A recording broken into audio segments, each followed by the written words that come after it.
Hello， 大家好，我是庄野，欢迎您收看庄野杂谈。今天呢，咱们聊一下这举世瞩目的美国以色列袭击伊朗这件事情。2026年的2月28日，当地时间凌晨，中东的夜空被密集的导弹尾焰撕裂，美国和以色列对伊朗发动了代号为史诗之怒的大规模联合军事打击。这已经不是一场有限的外科手术式的行动，而是一场对伊朗发动的一次大规模全面的多维度的地区战争。以色列空军出动了大约200架战机，对伊朗西部和中部的超过500个军事目标实施了打击。美国空军也同步出击。然后最具爆炸性的消息是，伊朗最高领袖阿亚图拉阿里·哈梅内伊在联合打击的过程中被炸身亡。哈梅内伊执掌伊朗最高权力长达37年，他的死标志着一个时代的终结。伊朗国家电视台的主持人含泪宣布了这一消息。卫星照片显示，哈梅内伊位于德黑兰市中心的官邸已经被严重摧毁，这个建筑基本上化为废墟。根据伊朗媒体披露，哈梅内伊的女儿、女婿、孙辈和儿媳也在这个空袭中遇难。3月2日，他的妻子也因为伤重不治身亡。伊朗当然不会坐以待毙啊！德黑兰随即发动了大规模的报复性打击，代号真诚承诺4号，向以色列本土以及中东及其周边地区，从巴林到科威特，从卡塔尔到阿联酋，从沙特到约旦，从阿曼到伊拉克，等等等等啊！媒体报道大概是9到11个国家，甚至包括远离战区位于地中海的塞浦路斯英国军事基地，还有北约盟国土耳其都遭到袭击。截止今天，也就是2026年的3月6日，冲突已经进入到了第7天，而且丝毫没有减弱的迹象。伊朗方面的死亡人数已经超过了1200人，其中包括不少平民。美军方面确认是6名士兵阵亡，以色列那边呢报告至少11人死亡，其他的海湾国家也有多人遇难。你看，战争过去几天之后啊，就截止我写文案的今天，就是2026年的3月6日，战事不断出现重大的进展。伊朗海军军舰不断被击沉，另外以色列还轰炸了正在开会选举最高新领袖的伊朗专家会议大楼。美国战争部长赫格塞斯呢放出狠话说，美军的行动才刚刚开始。还有伊朗反击的时候，他的无人机甚至炸到了亚马逊公司在巴林和阿联酋的数据中心，主机配置在那片地区的 AWS 网络云服务全都离线呢，等等等等啊！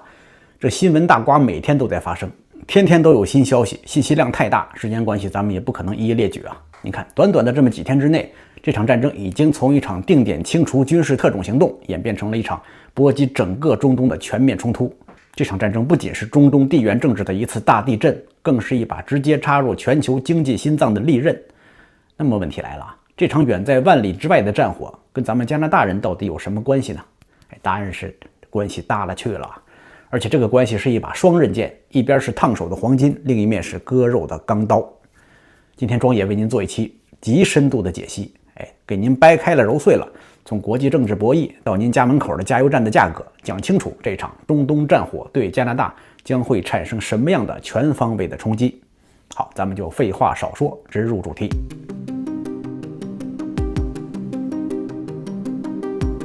一场战争爆发之后，最能看清楚国际关系真实面目的就是各国的战队表态。这场美以对伊朗的战争把全球分成了几个非常清晰的阵营。咱们先说坚定反对的，这里面中国的态度最为强硬。外交部发言人毛宁在3月2日的记者会上表示，击杀伊朗最高领袖严重违反伊朗的主权和安全，践踏联合国宪章的宗旨原则和国际关系的基本准则。中国对此表示坚决反对，并且强烈谴责。外长王毅也致电以色列外长，要求立即停止军事行动。俄罗斯那边的措辞同样尖锐，把美以对伊朗的空袭定性为有预谋的无端的武装侵略，并且预测这种行为有可能会刺激到伊朗和其他阿拉伯国家，加速追求核武器，因为美国从来不攻击拥有核弹的国家。但是转折来了啊！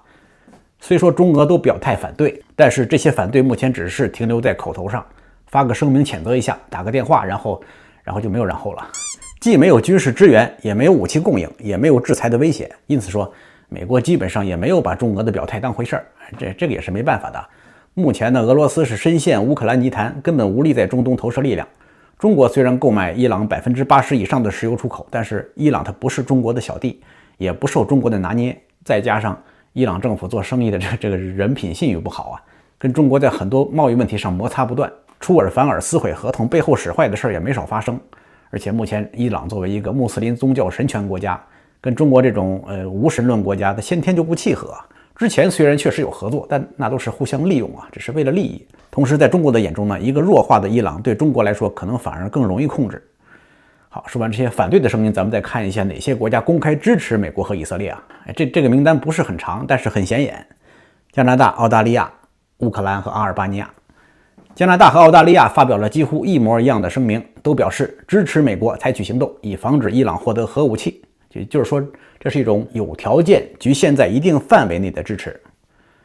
乌克兰总统泽连斯基则是从另外一个角度表态。乌克兰认为伊朗政权是普京的帮凶，因为在俄乌战争中，伊朗不断地向俄罗斯提供那种用于攻击乌克兰城市的沙赫德无人机，因此美国和以色列的这次果断行为对于俄乌战争的战局影响非常的重要。除了坚定反对的和坚定支持的，其他那些国家呢，都是站在中间地带啊，或左或右，感觉比较暧昧。这里面欧盟的态度是最典型的，欧盟只是谴责了伊朗在遭受打击之后对其他非交战国家发动的报复行为，欧盟就呼吁各方遵守国际法。但是欧盟对美国和以色列的初始空袭行为并没有公开支持，也没有明确反对，这个态度比较模糊。整个的欧洲范围内只有一个国家公开谴责了美国和以色列的初始攻击行为，那就是西班牙。西班牙的首相佩德罗·桑切斯把这个立场浓缩成3个字：No to war， 不要战争。另外呢，这个英国首相凯尔·斯塔默他的这边的态度呢，他不是支持也不是反对，他是一种明确的拒绝支持。你看他这个拿捏度啊，拒绝支持美以的这次军事行动。英国一开始甚至都不允许美国使用英国在印度洋上的迭戈加西亚军事基地。其实这个迭戈加西亚军事基地是英美共同建立起来的，理论上是英美共用，而且这个基地距离伊朗南部海岸约3900公里，根据评估超出了伊朗弹道导弹的射程，但是处于美国 B-2 轰炸机的作战半径之内，因此美国一直想要利用这座军事基地打击伊朗。不过根据英美此前的协议呢，美方在使用该基地发动军事行动之前，必须获得英国政府的事先批准，但是英国首相他就是不松口。直到当地时间3月1日，斯塔默才做出让步，宣布同意美国使用英国基地进行所谓的防御性打击。但是同意你使用并不代表英国愿意趟这趟浑水。斯塔默也强调，英国已经从伊拉克战争的错误中吸取了教训，没有参与对伊朗的最初袭击，现在也不打算参与进攻行动。川普对斯塔默的表态也是非常的生气啊，指责斯塔默行动太慢，贻误战机。跟前面说的这些国家相比呢，印度的态度比较特殊。他作为伊朗石油的大买家，莫迪政府就选择了沉默，既不支持也不反对，静观其变。这主要是因为印度去年刚跟美国达成贸易协议啊，协议中也据说包含了要求印度停止购买俄罗斯石油的条款。所以说，印度现在正在处于一个国际政治的夹缝之中。这次呢，面对国际能源这么巨大的变局，印度需要观望一段时间，看清楚形势之后再发表站队宣言，这也是比较符合印度政府的一贯做事风格。另外，联合国那边呢，虽说在2月28日事件发生的当天，联合国召开了紧急会议，但是因为美国拥有否决权嘛，所以说截止到现在为止，联合国也没有通过任何针对这场行动的决议。现在看来，你看这联合国它只能是站在中间和稀泥，两边各打50大板，谴责美国以色列浪费外交斡旋机会，同时也谴责伊朗的这种毫无国际法底线的扩大范围的反击行为。所以说呢，总结一下前面说的这个全球站队地图啊，虽说有支持有反对，还有站在中间和稀泥，但是基本上怎么说呢，都是事不关己高高挂起，即使是反对的也是嘴上呼吁克制，身体一动不动。用句大白话说，就是全世界都在看戏，但是没有人愿意下场。但是呢，下不下场有的时候并不是我们自己说了算的。这个别的国家我不管啊，咱们今天就说说加拿大。如果这场战争继续扩大，有没有可能把加拿大从看戏的位置直接拖到场下，物理上肉身参与这场地缘政治大乱斗？答案是有可能，而且这个可能性正在前所未有的变得越来越真实。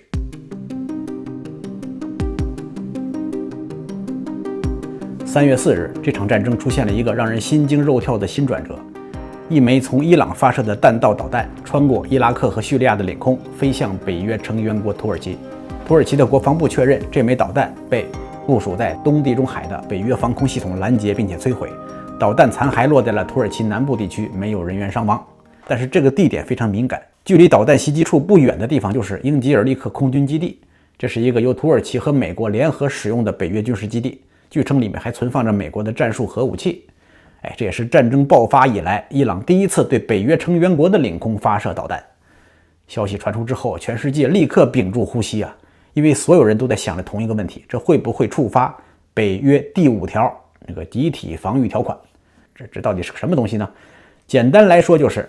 攻击一个等于攻击所有。如果伊朗被认为是蓄意攻击土耳其领土，那么理论上北约32个成员国，包括加拿大，都有义务集体回应。上一次第5条被触发是2001年的911事件，那之后就直接导致了美国入侵阿富汗，而加拿大随后也参加了长达10多年的阿富汗战争。但是这次的情况有所不同啊。首先，伊朗否认瞄准了土耳其。伊朗武装部队发表声明说，伊朗尊重土耳其主权，没有向土耳其领土发射任何导弹。另外，有土耳其的匿名官员也对媒体表示，这枚导弹可能是飞往塞浦路斯的，并非针对土耳其。第二呢，美国战争部长赫格塞斯也表示，目前没有迹象表明这件事情会触发北约第5条。第三，土耳其总统埃尔多安他的反应也是相当的温和，他在全国讲话中说，土耳其正在采取一些必要的预防措施，但是措辞上更多的是警告而非宣战。因为在这场战争中，土耳其从始至终的表现比较克制和中立，从战争爆发以来就拒绝让美国使用土耳其领空，而且在伊朗问题上也是一直试图保持某种平衡。所以说伊朗刻意把土耳其当成敌人，这个从理论上也说不过去啊。但是他们说什么不重要，咱们得需要看一看咱们加拿大的总理卡尼他是怎么表态的啊。3月5日，卡尼在澳大利亚的堪培拉跟澳大利亚总理阿尔巴尼斯举行联合记者会的时候，就有记者问到是否存在加拿大军事参与这场冲突的可能性的时候呢，卡尼就说了一句话，让所有人都竖起了耳朵细心聆听。卡尼是这么说的：不能绝对排除参与的可能性，在必要的时候我们会跟盟友站在一起。就这种话，并且卡尼同时还补充道，我们会永远保护加拿大人。这句话立刻引起了媒体的广泛联想啊。虽说卡尼也澄清这是一个假设性的问题，然而呢，卡尼的这个不排除参与这几个字呢，从一个正在战争期间出访的北约成员国总理的嘴里说出来，它的分量绝对是不一样的。对此呢，加拿大卡尔顿大学的国际事务学者芬汉普森呢，在接受加通社采访的时候就一针见血地指出来，自由党政府目前的外交政策核心就是避免与华盛顿公开的冲突，因为他们非常担心美加墨协议被僵尸化，甚至被撕毁。川普完全有可能把贸易协议的命运作为筹码来逼迫加拿大在军事上物理性质的参与这场冲突。但是加拿大如果被卷入的话，多大程度上进行物理的参与呢？根据多伦多星报的分析文章指出从现实角度来看，加拿大能够在这场冲突中发挥的军事作用其实相当的有限。即使加拿大参与了行动，也更可能扮演着支援或者是防御性的角色，而不是直接参与前线作战。同样，来自卡尔顿大学的学者拉加塞也认为，如果加拿大参与行动，最现实的形式很可能是做一些海上安全任务，比方说护航油轮或者是维护航道的安全。但是这个简简单单的护航任务远比表面上看起来要复杂和危险得多，因为这里面有一个容易被媒体忽略的细节：伊朗在几个月前已经把加拿大的海军列为恐怖组织。多伦多约克大学的中东问题学者也指出，如果加拿大的军舰出现在该地区，他们将会自动成为伊朗的合法打击目标。所以说列位一枚飞向土耳其的伊朗导弹虽然被拦截了，虽然大概率不会触发北约第5条，但是它毕竟打开了这一扇门的锁，一扇通往加拿大被物理卷入中东战争的门。而卡尼说的那句不排除参与，更是把这扇已经解锁了的门推开了一条狭长的缝隙。您看其实呢，咱们来总结一下卡尼在这场危机爆发之后这几天他的表态这个表态的过程和发展就像一部微缩版的政治惊悚片，几乎可以说是每天都在变，而且每一次变化的背后都有了他精密的政治算计。咱们一起来看一下。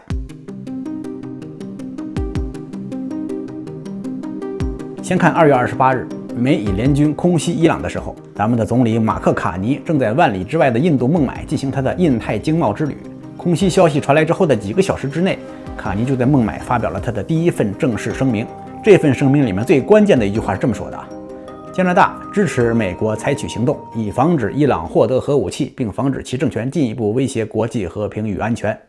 你看他这个声明的调门很高，明确使用了 support 这个词，但是他实际上是把对美国的支持框定在一个很具体的范围之内，就是阻止伊朗获得核武器和阻止伊朗政权威胁国际安全。加了很多的限定词，很多条件。换句话说，这是一个非常谨慎的支持。后来可能是担心这种支持可能会引发国际社会的猜测和批评，于是几天之后的3月2日，外交部长阿南德在新德里的记者会上明确表示，加拿大没有参与军事计划，没有被事先通知，也无意参与任何军事行动。这明显的是对卡尼的第一份表态的一个降温处理。然后在第二天3月3日，卡尼在澳大利亚的悉尼发表了另外一份更加微妙的跟进声明，这一次语气明显变了，又往后撤了一小步，新增了3个关键的限定词。第一个，我们带着非常遗憾的立场，看到当前的冲突是国际秩序失败的又一个例证。而且他还直接点出了美国的独断，说美国和以色列在没有跟联合国沟通，也没有跟盟友协商的情况下采取的行动，并且还表示加拿大对美以军事行动的支持不是一张空白支票，而且指出这些行动似乎不符合国际法。然后最后就是3月5日，他在堪培拉说出那句不能绝对排除参与。所以说呢，我给您复盘一下啊，从支持到带着遗憾的支持，到不是空白支票，不符合国际法，再到最后一个不排除参战。你看，短短6天之内，在4个城市透露出4种语气。这背后的逻辑是什么呀？我个人认为呢，有2条线索在交织。第一条是道义线，随着战争规模的扩大，平民伤亡的增加，战争的规模大大超出了各方的预期。这其中最令人唏嘘的这个消息就是，伊朗有一座女子小学被飞弹击中，有的说死了165人，还有说死了180人的啊。这死者里面包括学生、教师和家长，都是一些无辜的平民。再加上伊朗接下来的无差别反击，攻击那些非交战国，造成更多的平民死伤。因此说，此情此景就让卡尼的无条件支持的立场越来越站不住脚，他必须得一点一点往回收。但是第2条呢，又是加拿大不得不考虑的利益线，因为7月1日美加墨协议的重审即将到来，卡尼不能在这个时候得罪川普，因此在这2条线的反复撕扯之下，卡尼他别无选择，就只能在中间走钢丝。从这件事情上可以看出卡尼的老江湖的左派，他针对任何事情的表态呢，都可以采取一种模糊的态度，话中留出足够的解释空间，让你觉得他既支持了美国，又没有完全合理化美国的行为，既点到即止的点了一下批评美国违反国际法，又没有说过头的话得罪白宫啊。你看，但卡尼这个钢丝走的虽然漂亮，可是加拿大脚下的泥泞依然不好走。接下来咱们按下那些政治外交层面，说一说从我们普通人的角度来看，这场远在万里之外的战火到底会怎么样影响我们日常的生活？会不会让我们加不起油、付不起账单、买不起粮食，让本来就在美国关税打击下的苦逼生活更加的入不敷出呢？要讲清楚这个问题，咱们得先从一条海峡说起。这场战争对全球最直接的冲击来自霍尔木兹海峡。说之前咱们先科普一下，这条海峡位于伊朗和阿曼之间，连接着波斯湾与阿曼湾，最窄处大约是39公里。但是39公里听着挺长啊，但是真正供大型邮轮通行的航道远比这窄得多。进港和出港各有一条宽度约 3.7 公里的航道，中间隔着另外一个 3.7 公里的缓冲区，3个 3.7 公里加在一起也就10公里出头啊。咱们打个比方，如果全球石油是人体的血液循环系统，那么霍尔木兹海峡就是主动脉上最窄的那个瓣膜，这个瓣膜要是一堵的话，全球经济立刻心肌梗塞。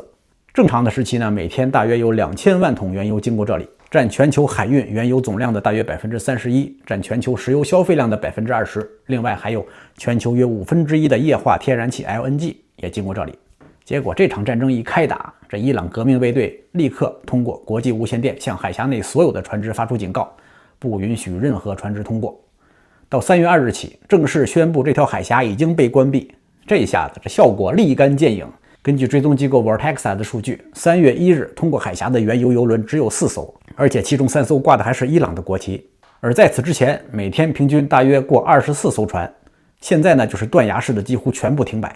目前有超过200多艘邮轮在海峡外抛锚，而且至少有5艘邮轮在冒险通过的时候遭到伊朗的袭击。因此说，现在世界各大船运公司都不约而同地选择停船观望。霍尔木兹海峡两边的邮轮密密麻麻地成点状分布，谁都不敢冒险穿越海峡，这就直接让海湾地区这一世界油气供应链最重要的一个支撑点瞬间停摆。可能有人看到这会问一个问题啊，那难道霍尔木兹海峡被封锁了，这海湾内的油气就一点运不出去吗？答案是可以通过一些替代方式运出去，但是杯水车薪解决不了问题。目前在沙特境内有一条从波斯湾的阿布凯克到红海的盐布港这么一个东西向输油管道，它的运输能力或者说叫产能啊，它的名义产能每天是500万桶，紧急时候可以扩张到700万桶。另外在阿联酋也有一条从阿布扎比到富查伊拉的管道，每天的产能大约是150万桶。这2条管道加在一起，总产能大约是每天650万桶。当然听着挺多啊，但是这里面有一个非常关键的坑，这些管道平时并不是空着的，他们正常的日子也都在疯狂的运输石油啊，也几乎都是满的。特别是沙特的这个东西向管道啊，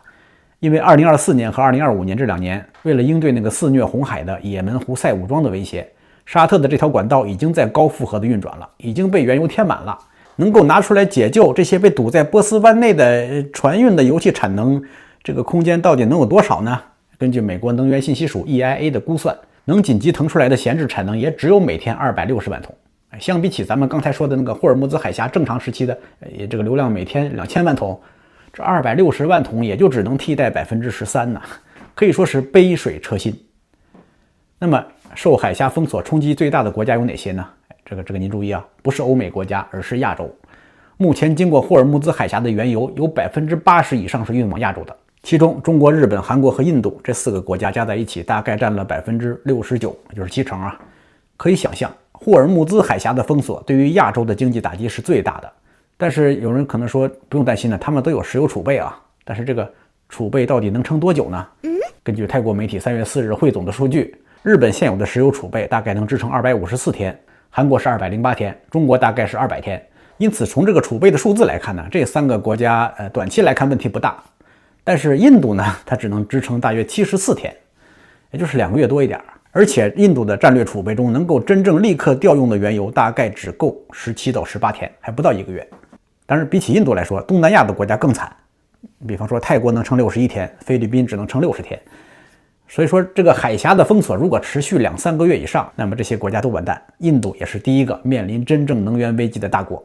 而且即使是对那些有足够的战略储备的国家，比方说中国、日本、韩国，您可别忘了，有储备不等于说你就可以随时随地的想用就用。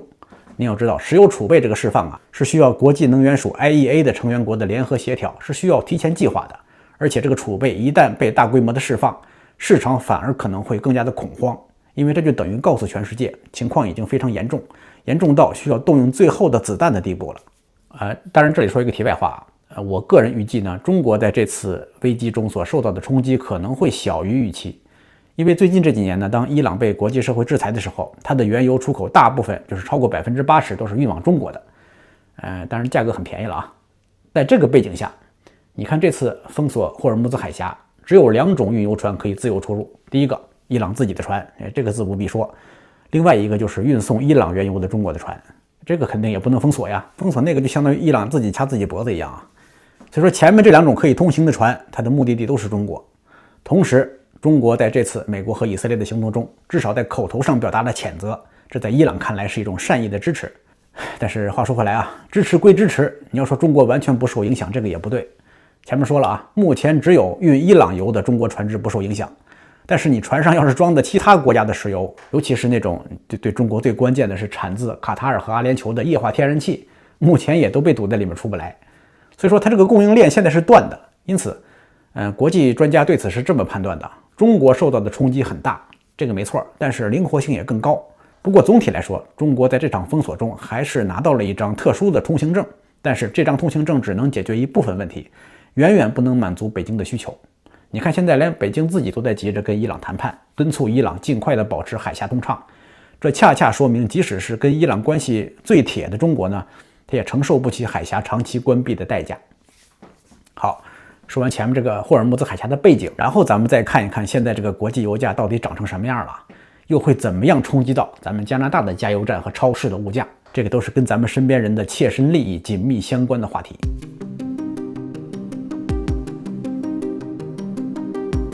咱们先说国际油价啊，突袭行动开始之前的周五，布伦特原油的价格大约是73美元一桶，到了3月4日的周二，原油的价格盘中一度冲到了84.47美元，收盘的时候大约是81美元，上涨了大概10%。WTI 原油也类似，从64美元飙升到75美元以上，短短5天内涨了10%到15%。高盛也警告，如果霍尔木兹海峡再封闭5周，那么这个油价将会直奔$100而去，都是些坏消息啊。但是也有好消息，《纽约时报》报道说，这个伊朗方面有人通过中间人向美方传递了希望跟美国探讨停火条件的这么一种意向。这个消息一出呢，欧洲天然气期货立刻大跌12%，油价也有所回落，可见市场有多么的渴望和平。而且川普昨天还宣布，如果有必要，美国海军将护送油轮通过霍尔木兹海峡，并且为这个航运提供政治风险的保险。这就让市场的情绪短暂缓和了一下。但是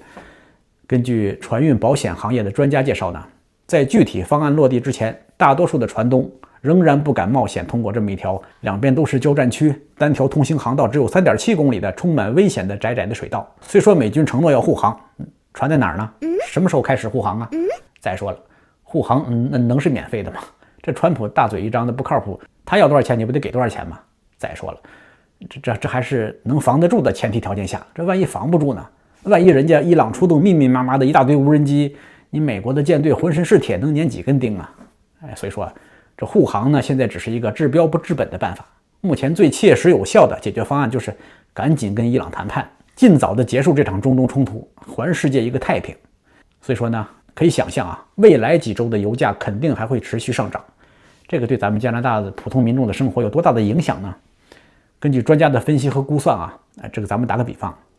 大多伦多地区 GTA 的油价来举例子，你看这几天啊 GTA 的油价已经从1周前的每升平均 1.29 加币涨到每升 1.37 了。随着战争的进展，这个油价可能会在未来的1-2周内再涨7分钱到1毛3。如果国际油价真的到了$100一桶，那么大多地区的油价可能会飙升到每升 1.6加元左右。好，说完了汽油，咱们再说柴油。这个要比汽油涨价更加令人揪心。你可别忘了，汽油关系到我们的日常出行，但是柴油它才是经济运转的血液。卡车、火车、建筑设备、农机全靠它。柴油期货已经涨到了近3年的最高点。专家警告说，由能源上涨推动的运输、包装和加工成本的上涨，会滞后带动食品的通胀效应。这一点呢，对于像多伦多这样的大都市来说尤其严峻。几百万人每天开车通勤，无数的仓储和配送中心依赖着卡车，油价涨价带动交通和物流成本上升，立马就会抬高超市的食品杂货、日用品的价格。对此呢，加拿大的央行也面临着一个经典的两难困境。现在目前的政策利率是 2.25%， 通胀也是刚刚回落到 2% 左右。本来市场预期央行可能会继续降息来刺激疲软的经济，但是油价这么一飙升的话，刚被摁下去的通胀可能就会卷土重来。央行副行长科兹基最近说了一句大实话，大概意思就是说，关税加上战争带来的能源冲击，同时压制着经济增长和物价。如果经济不行的话，你需要降息刺激，可是物价又在涨，你又不敢降息，这基本上就是左手打右手啊，升息和降息都不对。下一次利率的调整时期是3月18日，你看这日子眼瞅着就要到了。现在的5年期国债收益已经升到了 2.7% 左右，那么接下来固定房贷利率也可能跟着走高。这样的话，住房成本也得提高，然后接下来房租也可能跟着涨。因此说，你看这个路越走越窄啊。于是很多加拿大人就感觉前景一片灰暗，就担心这场战争短期之内结束不了的话，会严重冲击到加拿大的经济。你看，本来就是前有狼后有虎，先是疫情和土豆，后来又来了关税和川普，又有俄乌战争，这没完没了的看不到头。卡尼，你看前2天往这个乌克兰的黑窟窿里面添了多少钱了？这下好，又来了一个中东战争啊！这屋漏偏逢连夜雨，这世界还有完没完了？还能不能让人睡个踏实放心觉呢？但是呢，相反的，有意思的就是另外有一大波观众在这里面看到了加拿大的机遇。你看我在评论区里面看到有人对战争开打兴高采烈呀，说这下子可好了，石油短缺，油价高企，那么像加拿大这样的政治和经济环境都稳定的产油大国，那瞬间就成为了世界能源市场上的香饽饽啊！大家都高价争抢加拿大的石油，这对加拿大来说绝对是一个利好消息啊，绝对是一个千载难逢的发财好机会啊！你看，那是在加拿大国内出现了2种明显不同的观点的分裂，有人在哭，有人在笑。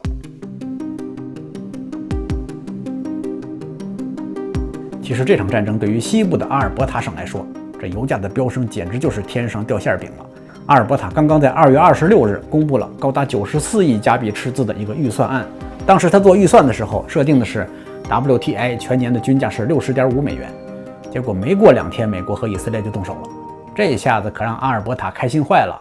卡尔加里大学的经济学家特雷夫汤比算了一笔账， WTI 每涨$1，阿尔伯塔全年多赚6.8亿加币，相当于每天多挣200万。如果油价涨$10，那么每天多进账2000万。如果这么高的油价能够在3月份全月都维持下去，那么只需要短短1个月，省政府的财政赤字就能够减少6个亿。此情此景，阿省的省长丹尼尔·史密斯那估计乐得鼻涕泡都快出来了，借机向联邦政府喊话：伊朗冲突再次证明加拿大需要一条新的通往西岸的石油管道。还有更多的专家就直接就说了这场战争对加拿大是一个巨大的机遇，全球买家急需要稳定的油气供应商，而加拿大的油砂能够稳定的开采几十年，现在是时候把加拿大推上全球最可靠最稳定的石油供应国家的宝座了，机不可失啊。但是呢，同样还是这件事情在安大略和魁北克这2个省却乐不出来，因为他们是能源消费省，油价上涨就意味着生产和生活的成本增加，工厂电费涨了，物流运费涨了，员工的通勤成本也涨了，而这些省份本来就是在美国的关税打压下苦苦的挣扎，这下更是雪上加霜啊！更荒谬的是，加拿大是全球第4大石油生产国，但是东部的省份，特别是那些大西洋的省份，至今还得靠其他国家的石油来生活。加拿大的屁股底下有着世界第3大的石油储量，结果加拿大人却要为全球油价飙升多付钱。这个荒唐的现实说了多少年了，至今仍然是一个巨大的政策缺口。这个道理怎么想都想不通啊！另外还有一个反常识的现象，就是这次油价飙升按理说加元应该涨，可是这次加元的汇率反而跌了。根据路透社的数据显示，加元下跌了大约 0.4%。这个原因呢，是因为全球避险情绪太强了，资金全都涌向了美元，这才造成加币的贬值。但是甭管什么原因了，它贬值就是贬值。加元贬值意味着进口商品更贵了，民众面临的通胀压力也更大了。这就是小国货币在大国战争面前的无奈。所以说您看呢，加拿大东西部之间的经济温差正在被这场战争急剧放大。这种撕裂呢，不只是经济方面，还有加拿大国内的治安和安全局势也受到非常大的影响。您知道加拿大大约有30万到40万的伊朗裔的居民，大部分集中在多伦多和温哥华这些大城市里面。中东这场战争的消息传来之后，很多伊朗裔的加拿大人的反应非常的出乎意料，他们不是沉痛哀悼最高领袖的逝世，而是上街欢庆。根据 CBC 的报道说，数千伊朗裔加拿大人在空袭的当天就走上街头，支持美国和以色列对伊朗的神棍政府采取果断行动。这个您要知道今年1月份，伊朗国内爆发了大规模的民众抗议，但是遭到了伊朗国内安全部队的血腥镇压。根据人权组织统计呢，从1月8日到1月9日，短短2天之内，可能就有数千甚至上万名抗议者被杀，这其中也包括不少加拿大公民在内。2月14日情人节那一天，伊朗的流亡前王储里萨巴列维号召发动一场全球行动日，号召大家发出声音做出行动，给伊朗政府施压。这个活动仅仅在多伦多北约克就吸引了大约35万人参加，温哥华那边也有5万人上街抗议伊朗政府镇压民众的行为。我身边的伊朗同事有一个算一个，看着伊朗国内发生的这些事儿呢，都是极度痛恨伊朗现任的神权政府的倒行逆施。说到这个呢，我得说一下我身边这位伊朗同事你看我们公司有2个伊朗同事，一位男同事，一位女同事这位男同事呢，就是我们部门的，平时跟我工作的交集也比较多。我们有时候聊天的时候，他就说他反正是极度痛恨伊朗现在的这个神棍政权，说民众上街抗议，被他们镇压之后受伤了，进医院了。这帮安全部队的人呢，去医院打开之后看，如果是枪伤的话，直接在医院里就把人给打死，就是这个血流成河呀。说这样的政府还是赶紧让他倒台。但是在这个伊朗被袭击之后呢，我这位同事呢，他支持美国和以色列对伊朗动手，但是呢，也有点矛盾，因为他的家人目前都在德黑兰居住，他的父母因为年龄太大，也没有办法跟他出来现在这个战争一打起来，整个伊朗国内断网断电话，家人的生死一概不知。一想到这些事情呢，他本来开朗的心情呢，又变得十分的阴郁，非常的难受。只能说寄希望于美国和以色列不会轰炸平民。聊着聊着，我还得给他进行一定的安慰为他提供一些情绪价值。但当然这个有点跑题说伊朗裔的加拿大人上街游行，但是这个问题也有这种大规模的集会一定不可能只有一种声音。目前为止已经出现了暴力冲突的苗头。你看加拿大经常有这种事儿来自国外的政治冲突也蔓延到了加拿大的社区中间，支持伊朗政权的人和反对政权的人相互之间的矛盾，犹太社区和穆斯林社区之间的紧张，这些本来就因为之前的加沙战争而绷紧了的神经，在这次美以对伊朗的空袭中又进一步受到了刺激。在社交媒体上，围绕着这场战争的争论已经非常的激烈，更有来自安全官员的警告，说伊朗有可能唤醒在海外暗藏的沉睡特工，一旦这些特工被唤醒激活了之后，有可能会对他们所在的国家造成一定的安全危险。还有就是除了前面说的油价通胀和国内安全，这场战争对加拿大还有一些不太显眼，但是同样非常重要的隐形的连锁反应。第一个连锁反应就是粮食成本。加拿大的农业严重依赖化肥，全球的氮肥和磷肥的供应跟中东有着千丝万缕的联系。西部生产者杂志的最新报道说，战争已经推高了北美的尿素价格，这就会导致化肥涨价，结果就是种植成本上升，最终也会传导到超市的货架。第二个连锁反应就是全球供应链再次紊乱。霍尔木兹海峡的封锁迫使航运公司为了绕开中东敏感区域，不得不选择新的航线，这也大大增加了航运的时间和成本。你看倒霉不倒霉？我们刚刚从前几年的新冠疫情和这个也门胡塞武装危机的供应链混乱中刚刚恢复过来一点点，现在又可能面临着新一轮的供应链的瓶颈。还有第三个连锁反应就是国防压力开支加速。卡尼承诺到2026年的3月份，国防支出达到 GDP 的 2%。可是当你的南方邻居正在打中东战争，盟国的军事基地遍布战火的时候，你加拿大要想完全置身事外，这个机会能有多大？它肯定得加强国防。那么这个增加的国防预算，这个钱从哪儿来呀？这就意味着要么给普通民众加税，要么就是从其他地方去挤占。这是加拿大现在捉襟见肘的经济困局中另外一个不可忽视的不确定的因素。还有第四个连锁反应，这个可能比较出乎意料啊，科技和服务。你看这个亚马逊在巴林和阿联酋的数据中心被伊朗无人机直接命中，目前全部离线。这对那些依赖着 AWS 云服务的加拿大企业来说，这意味着什么呢？这意味着如果您的公司数据和服务器都部署在中东节点的话，那么现在可能都已经受到影响了啊。但愿这些被毁的数据有定期备份了。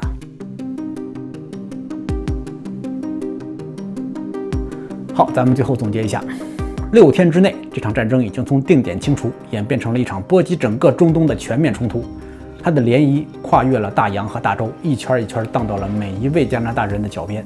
从全球战队来看，这是一个美以独行、世界观望的局面。中俄反对，但是不出手；欧盟骑墙观望，加拿大被夹在道义和利益之间，左右为难。从加拿大自身的利益来看，这场战争正在至少从5个维度上面同时冲击着我们。政治外交上，卡尼从支持滑向不排除参战，加拿大被物理卷入这场战争的风险正在上升。在经济上，油价飙升，让西部产油省份数钱数到手软，但是同时又让东部制造业和普通消费者们压力倍增，雪上加霜。在金融市场上，加币不涨反跌，进口通胀加剧。在社会安全上，族裔之间的撕裂和安全风险逐渐上升。最后在供应链上，化肥、航运、食品安全，甚至云计算服务也在不断的受到冲击。您看到了吧？能源这把双刃剑正在加拿大的东部和西部之间，生产者和消费者之间，短期利好和长期隐忧之间画出一条越来越深的裂痕。卡尼总理在这场风暴中走的每一步，他都是钢丝啊。他在达沃斯演讲中得罪了川普，于是他在对伊朗战争的表态上面试图修补双方关系，但是他的这种不排除参战又给自己留下了隐患。但是卡尼的钢丝甭管走得多漂亮，他脚下的深渊依然没有变化。今年7月份的美加墨协议的重审谈判才是决定加拿大国运的真正决战，而伊朗战争只会让那张谈判桌上的筹码更加复杂，更加的不可预测。在现在这个你中有我，我中有你，紧密关联却又互为因果的世界上，没有任何一场战争是别人家的战争。今天中东的战火，明天就是你在加油站多付的油钱，后天就是你在超市账单上多花的买菜钱。当地缘政治的蝴蝶扇动了翅膀，经济的风暴也许转瞬之间就会在你家门口酝酿成型。我们必须清醒地认识到，正在发生的油价上涨，它不是天上掉馅饼，它是一枚硬币的两面。让我们在享受资源红利的同时，又必须要正视物价上涨对普通家庭的伤害。当然，屏幕前看我节目的朋友们也不用焦虑啊，暴风虽至，但天不会塌。加拿大作为全球第4大石油生产国，同时也是一个成熟的工业化民主国家，有足够的资源和制度韧性来应对世界将要面临的重大冲击。我们只需要团结一心，时刻对自己保持信心。在一个各方面互相扔导弹的世界里面，咱们小国的生存之道，它不是跪在哪一边，而是站稳脚跟，做我们自己能够控制的事情。同时，作为普通人，我们也要时刻提醒自己，要有危机意识，要学会未雨绸缪，在一个不确定的环境下好好经营自己的生活，现在看起来安全的世界，没准有一天突然就会陷入灾难深重的深渊。所以说，珍惜当下，珍惜身边的人，珍惜我们生命中的美好，珍惜所有我们爱的人和爱我们的人。我是庄野。如果您喜欢我的节目，欢迎您打赏、点赞、订阅、留言，或者是点击屏幕下方的二维码加入会员，用每月1杯咖啡的钱赞助庄野进行内容创作。庄野在这里感谢您的支持和鼓励。得嘞，咱们下次再见。